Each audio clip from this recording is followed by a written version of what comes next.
Good morning, students. Students, in our previous lecture, we discussed with you the physical characteristics of a members of a group number 16. What were the various members of a group number 16? Oxygen, sulfur, selenium, tellurium and polonium. So the various members were oxygen, sulfur, selenium, tellurium and polonium. Fine.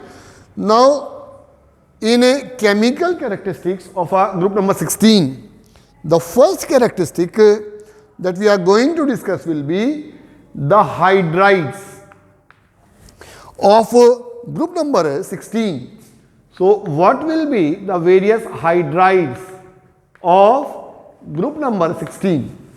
The various members of a group number 16, they forms hydride of the type H2A or M. Like if I say this will be water H2O, then hydrogen sulfide, then H2SC, then H2TE and then H2PO. So various hydrides of the member of group number 15 are H2O, H2S, H2SE, H2TE and H2PO. Now, as far as the hydrides are concerned, the first one is the physical state. In the physical state, water is a colorless liquid, while the other members are colorless, unpleasant smelling gases. So, in this case, the first is the physical state. First over here is a physical state. So, in the physical state, if I consider the hydrides of this group, this will be water, then H2S, and then we have H2SC, then H2TE, and then H2PO. So, over here, water is a colorless liquid. The very first question of the day, they are colorless liquid, and these are normally the gases. The question arises, why water is a colorless liquid, or why water is a liquid while other are unpleasant odor gases. The other normally are having an unpleasant odor and they are gases. The reason is due to hydrogen bonding. So it is due to intermolecular hydrogen bonding in water. So it is due to intermolecular hydrogen bonding in water. So why water is a colorless liquid? Due to intermolecular hydrogen bonding. In other members, the intermolecular hydrogen bonding is not as strong as in the case of water. Why it is strong in water? Because water is, in water oxygen is a more electronegative element as compared to sulfur, selenium, tellurium and the polonium. Second will be the volatile nature. Next over here will be volatile nature. Now as far as volatile nature is concerned, I have already told you water is a colorless liquid. So water, if I consider this one, volatile nature increases from water to H2S and then decreases. It increases from water to H2S. It increases from water to H2S and then decreases and then decreases, then decreases. The only question that will be asked, why it increases from water to H2S? Reason is, in water we have intermolecular hydrogen bonding. So to change it into the vapor state, we require more energy. So it is less volatile as compared to H2S. So water, due to intermolecular hydrogen bonding, is a non-volatile liquid. So due to intermolecular hydrogen bonding, it will be due to intermolecular hydrogen bonding. So bonding in water is strong. It will be a colorless liquid. This over here is a colorless liquid.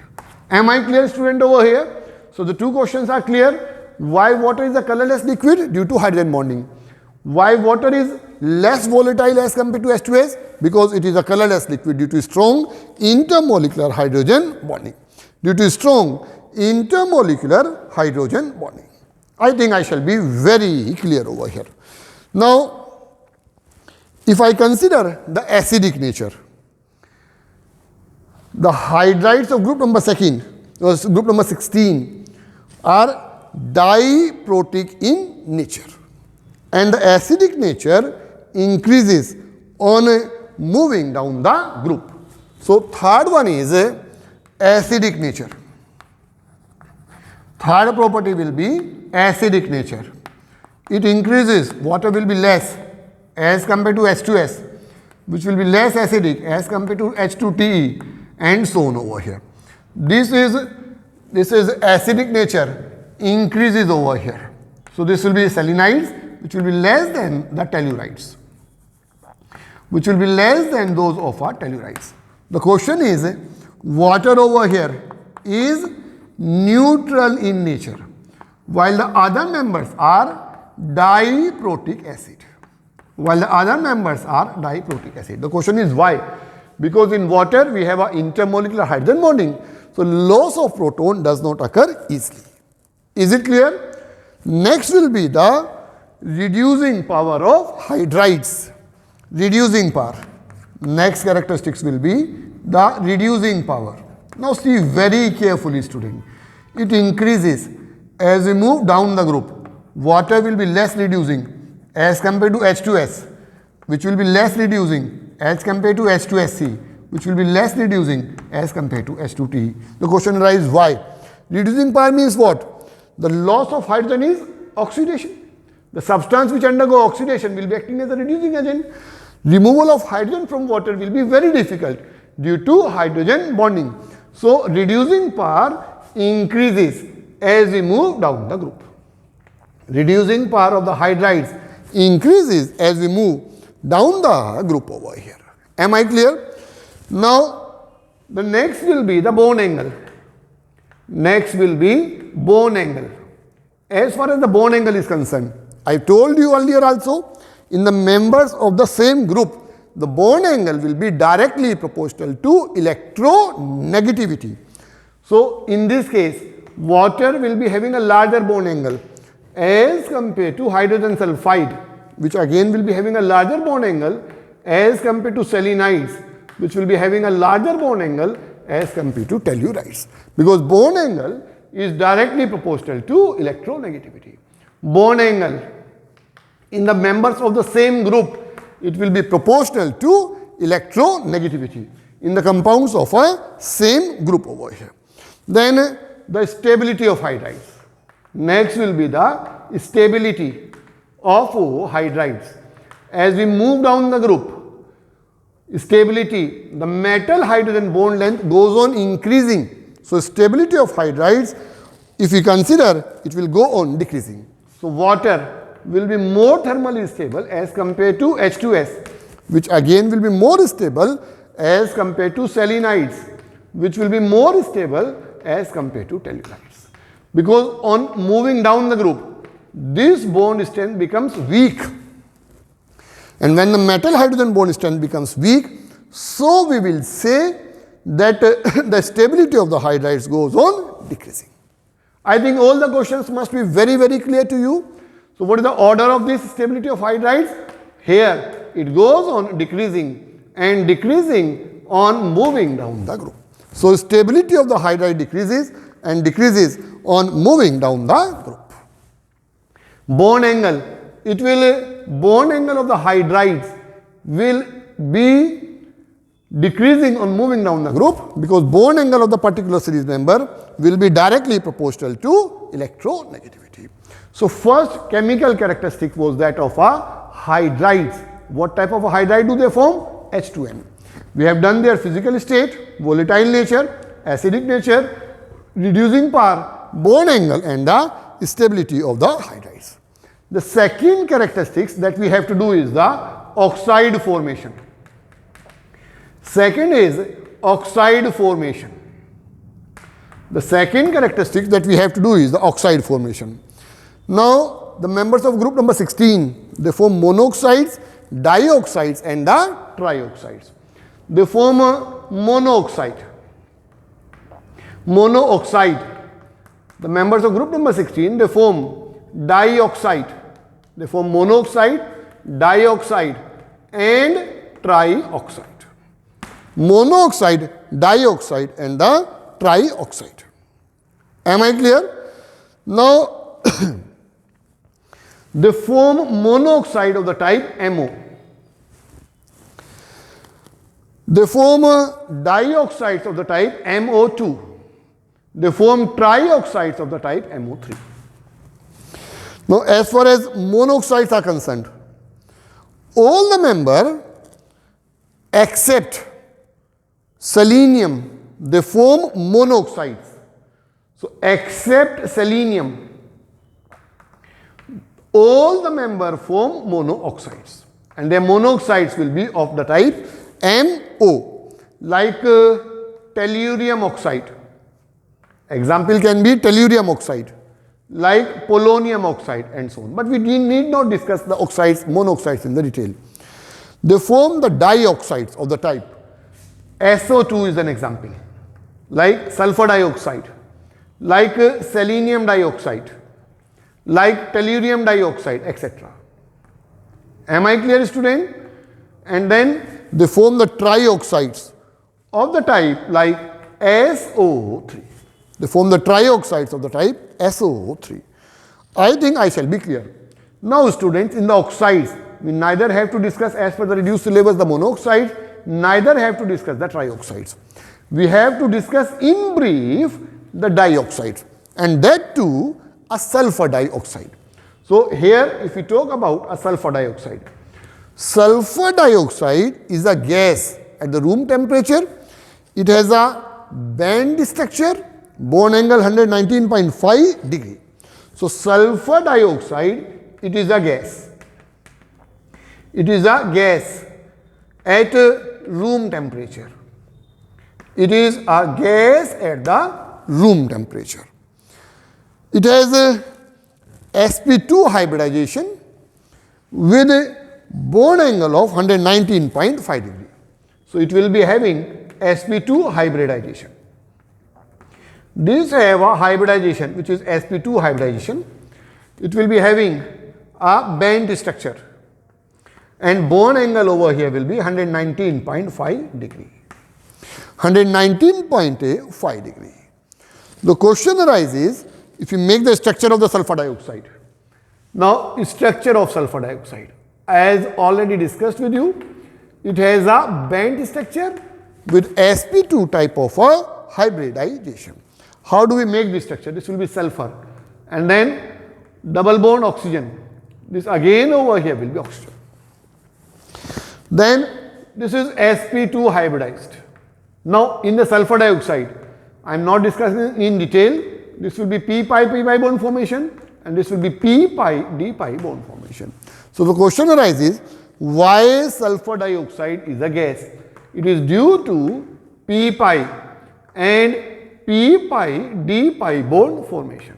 Here it will be p-pi d-pi, and this will be p-pi bond formation. So, overall we will be making what? The hybrid structure, and in this hybrid structure this will be sulfur, this will be oxygen, this will be oxygen, and this will be having a pair of electrons. So, it will be having a band structure where the Bond angle we have already discussed. So, it will be having a band structure over here. So, this is how we may discuss the formation of a sulfur dioxide over here. In sulfur dioxide, all sulfur oxygen bonds are equal. Why? Because there exists a resonance between the sulfur and oxygen atom over here. So, in sulfur dioxide, sulfur oxygen bonds are equal due to resonance. So, they are equal and equal due to resonance. Is it clear, student, over here? The question is, why the sulfur dioxide is a gas while other members may be solid? The reason is very simple, because in sulfur dioxide we have a p-pi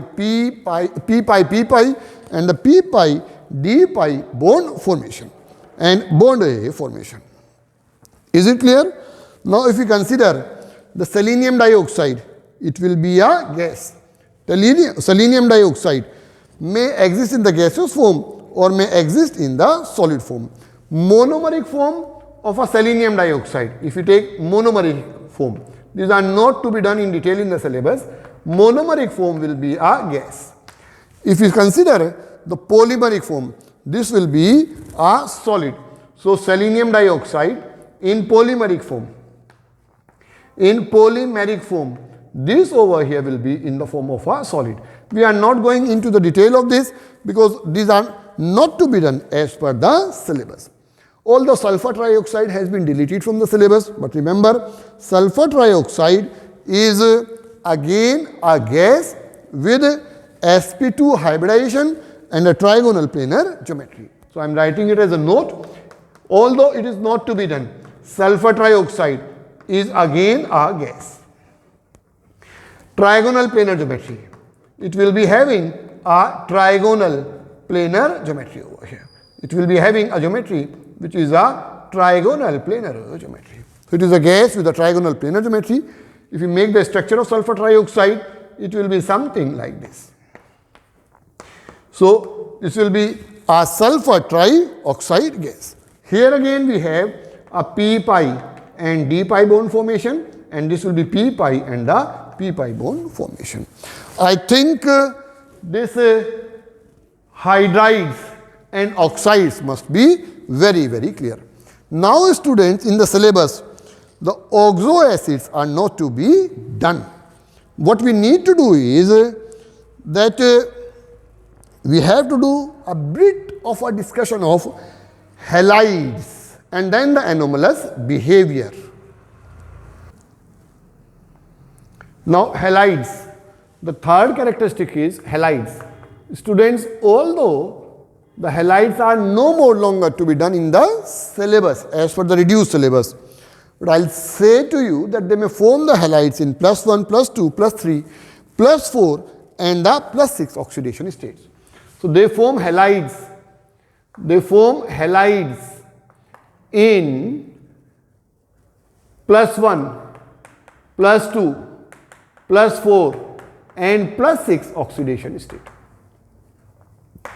And +6 oxidation states. And as far as the halides are concerned, the stability of halides decreases as the stability of halides. We are not discussing this in detail. Stability of halides decreases as fluorohalides will be more stable as compared to chloro, as compared to bromo and as compared to iodo. Earlier, if the syllabus would have not been reduced, you would have been doing the halides like sulfur tetrafluoride and sulfur hexafluoride. But since it is not to be done, so we are not doing in detail because this is no more a part of the syllabus. Now, if you look at group number 16, we will find that the first member of the series, oxygen, shows anomalous behavior. So, anomalous behavior of oxygen. If we discuss over here is the anomalous behavior of oxygen. Anomalous behavior of oxygen. Can you tell me why does the oxygen show the anomalous behavior?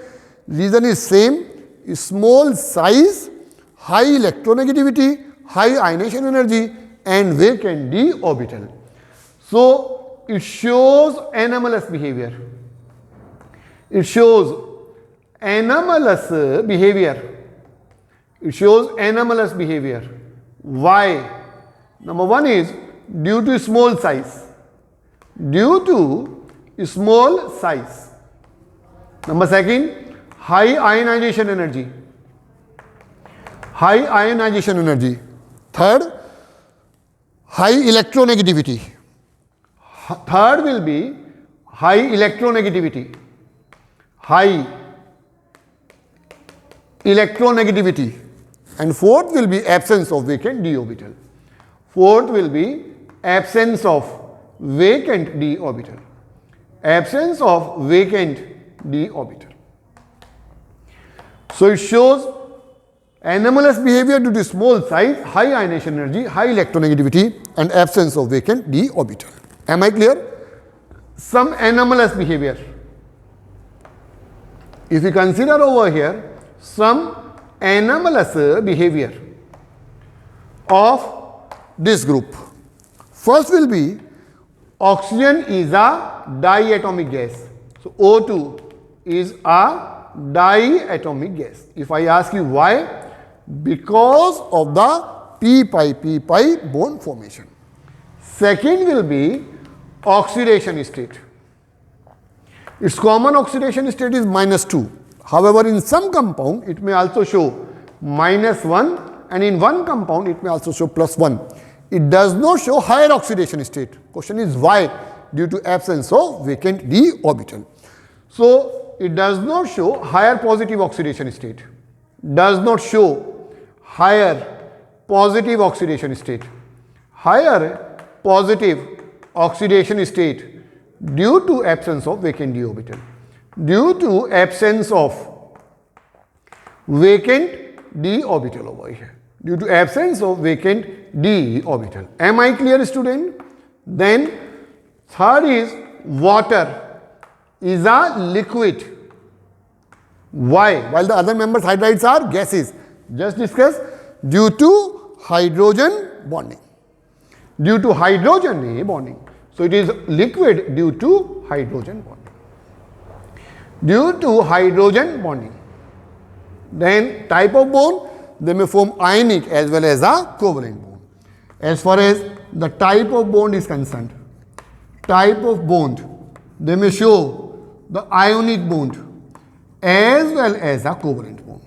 So they may show the ionic bond as well as the covalent bond. So ionic bond as well as the covalent bond. Fine. And the last one is the magnetic behavior. Last is magnetic behavior. Oxygen is paramagnetic in nature. As far as magnetic behavior is concerned, oxygen is paramagnetic, while other members are diamagnetic in nature. So these are some of the chemical characteristics of a group number 16. Now, in group number 16 are left the two discussion, that is the discussion of ozone and H2SO4, which we will be doing in the next lecture. Till then, thank you.